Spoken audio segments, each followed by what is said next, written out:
kita ngerjain ini gitu.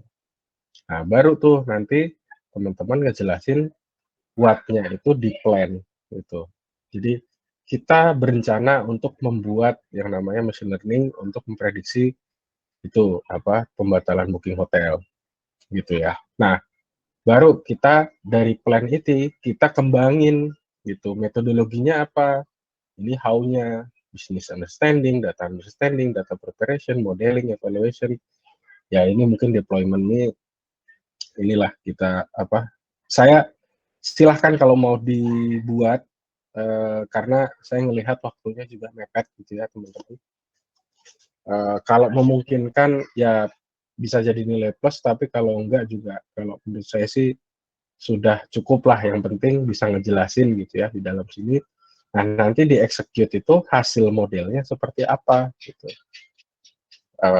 Evaluasinya, terus habis itu kira-kira orang-orang yang kalau enggak ini ya apa sih booking ID ya atau apa itu di datasetnya itu saya lupa. Kira-kira itu seperti apa sih booking yang most likely untuk dibatalin gitu. Nah, itu bisa dijelasin sama teman-teman atau sebaliknya kalau booking yang dia jalan terus, yang dia berhasil nggak gagal itu kayak gimana. Nah, itu dijelasin, diceritain, dapat tuh insight-insight dari situ, baru nanti closing remark-nya di sini di akhir. Jadi kayak ada kesimpulan, terus rekomendasi.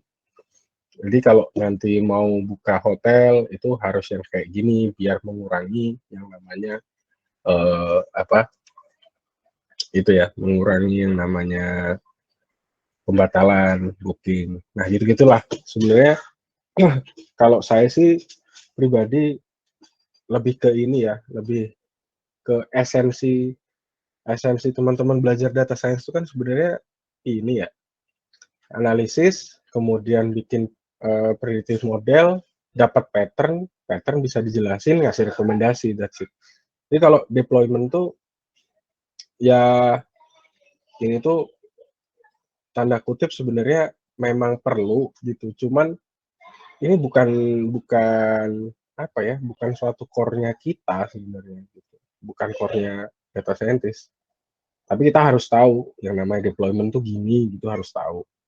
Tapi kalau saya pribadi yang penting kuatin dulu aja analisisnya gimana. Gitu teman-teman kalau dari saya ya. Nah, sehingga nanti eh, ada ini loh, mana ya? Mana sih? Python. Nah, ini. Jadi nanti tuh saya tuh pengen dapat nih yang namanya mungkin pertama lebih ke ini ya, faktor-faktor yang mempengaruhi itu apa gitu. Terserah mau pakai Shapley, mau pakai feature importance, itu terserah, yang penting teman-teman bisa jelasin. Nah, ini sedikit cerita aja ya. Saya kalau bikin kalau ini saya pas ngajar di kampus itu, kalau ngejelasin suatu proyek itu end to end itu bisa sampai 100 ya mungkin 98 halaman gitu, hampir 100. Karena memang detail gitu dan itu ada semua. Jadi nanti ada apa itu ya di Kris DM itu apa aja. Nah, pas nanti evaluasi di sini ditambahin yang namanya ini explainability. Terus habis itu syukur-syukur teman-teman bisa ngeluarin pattern gitu ya. Meskipun nggak pakai decision tree, pakai logistic regression bisa juga ngasilin pattern jika apa kok jika ini maka ini gitulah, bisa jelasin itu gitu. Itu kan sebenarnya lebih intuitif ya, lebih bisa dipahami, lebih mudah lah dipahami. Nah, nanti samping itu ini juga penting gitu. Contoh yang tadi saya bilang, ini kan kalau ini sebenarnya case untuk ini ya, case yang lain gitulah. Ini poinnya adalah usulan kira-kira eh, layanan hotel macam apa yang dia itu sangat sangat jarang untuk ini sangat jarang untuk dibatalin. Nah, itu kita tweak lagi dari sisi data. Oh, dia itu seperti apa? Terus apa namanya? Apa sih ininya? Saya lupa. Nah, nah mungkin dari sini nih. Ini eh ya mungkin lead time-nya itu kecil gitu ya, atau dia itu ini lead time-nya kecil maka dia menyebabkan si booking hotelnya itu nggak nggak banyak yang di-cancel, contoh-contoh kayak gitu. Nah, itu bisa dijelasin sama teman-teman gitu. Itu sih malah esensi dari saya itu pengennya dapat yang sampai kayak gitu. Sehingga nanti pas di mark, di apa, ini ya, kesimpulannya tuh dapat semua gitu di sini nih. Berhasil dibangun, kemudian dapatlah narasinya gitu. Jadi gitu teman-teman. Ada pertanyaan nggak?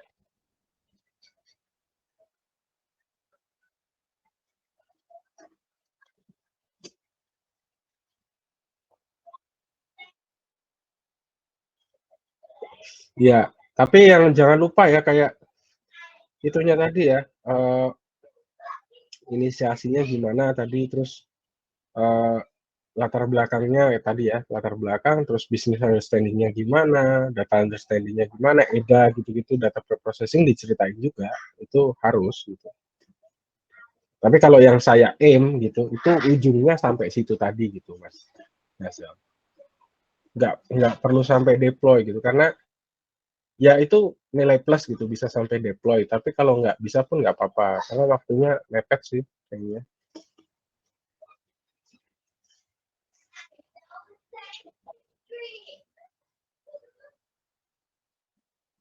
Halo?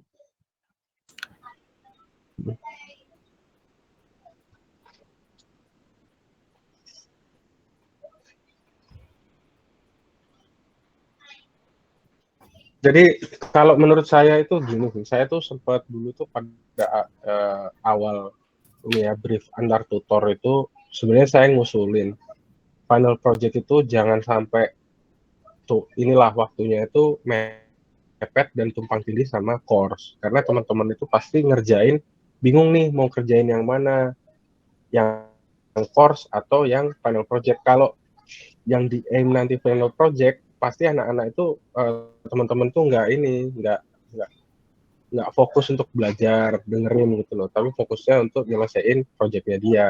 Tapi kalau dia fokus ke course untuk nyelesain, karena di course itu sendiri ada LPR, ada tugas-tugas gitu kan, ada kuis dan lain-lain. Nah, final projectnya jadi mepet gitu. Nah, itu saya sempat usulin paling nggak sebulan tuh kasih waktu kosong untuk teman-teman menyelesaikan itu, konsultasi sama tutornya gitu. Jadi memang kita kasih kayak inilah kayak waktu riset gitu. Cuman ya dari digital sekolah sih ini ya apa kebijakannya masalah efisiensi waktu sih gitu. Karena kan materinya banyak. Ya sudah. Jadi ya makanya saya eh, kasih opsi ke teman-teman kalau mau pakai deployment ya silahkan. Tapi kalau enggak juga yang penting ada tadinya gitu. Itu sih.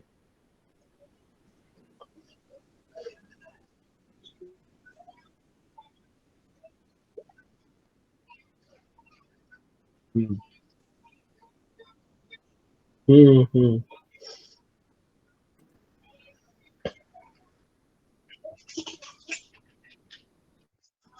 Waktu hmm. khusus.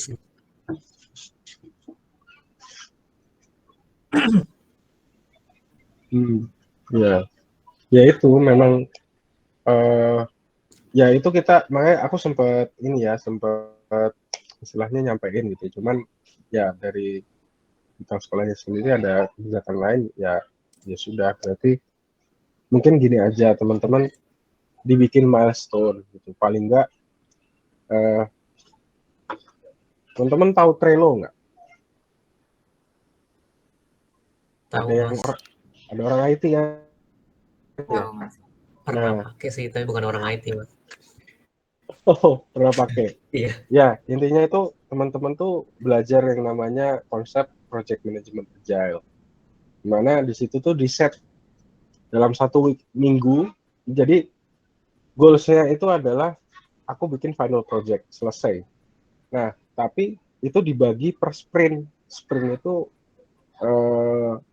tergantung, ada yang pakai 2 minggu, ada yang seminggu. Nah, contoh sprint teman-teman tuh seminggu. Nah, seminggu itu teman-teman nulis tuh, seminggu ini kita harus menyelesaikan ini.